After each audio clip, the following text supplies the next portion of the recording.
Mayor Guo, sabi niyo po ay ayaw niyo magsinungaling. Pero sa nakaraang mga oras, ang dami ko pa rin pong narinig. Sinabi niyo sa TV interview na iniwan kayo ng nanay niyo pagkapanganak niya. Pero kanina lang inamin niyo na may anak pang sumunod sa inyo at 3 pa kayong magkakapatid. Sabi niyo nalaman yung kapatid niyo, sina Sheila at Siemen Guo. No. Sorry, ma'am. I'm suspending already. Pagkatapos ng hearing. Pero, inamin nyo rin kaninang nagsinungaling kayo last hearing para protektahan sila.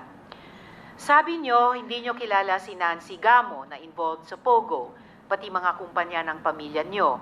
Pero, nung pinakita na ang pruweba, naalala nyo bigla. Pinipilit nyo na simpleng tao lang kayo, pero ang laman ng SALN nyo, daan-daang milyong piso. Mayor Guo, pag sisinungaling pa rin po ang paglilihim ng katotohanan. Kayo lang ang nakilala kong tao na hindi daw kilala ang kapatid, pero magkasama sa travel abroad. Nakikipag-partner sa milyong-milyong pisong negosyo na di kilala ang kasosyo. Humihiram ng kotse, pero di alam ang pangalan ng hiniraman. Nagbenta ng chopper at may utang pa sa inyo, pero di kilala ang pangalan ng sisingilin. Tila sa dami ng assets, kumpanya at property na di makakip track at kailangan pang magtanong sa abogado, tila may dagdag bawas pang ginagawa.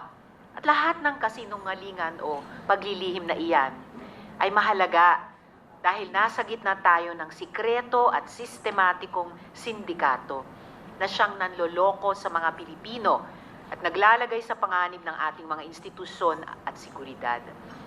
Ang pinag-uusapan dito ay pamamahala.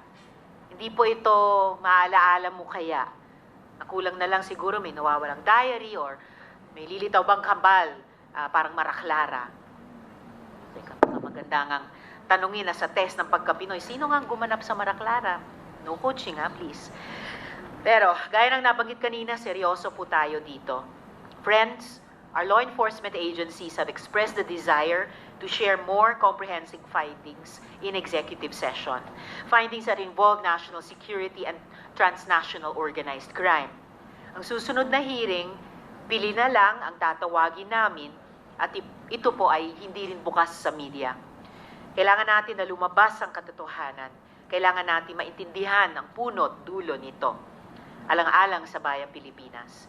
So sa lahat, marami pong salamat at sa ngayon, this hearing is suspended.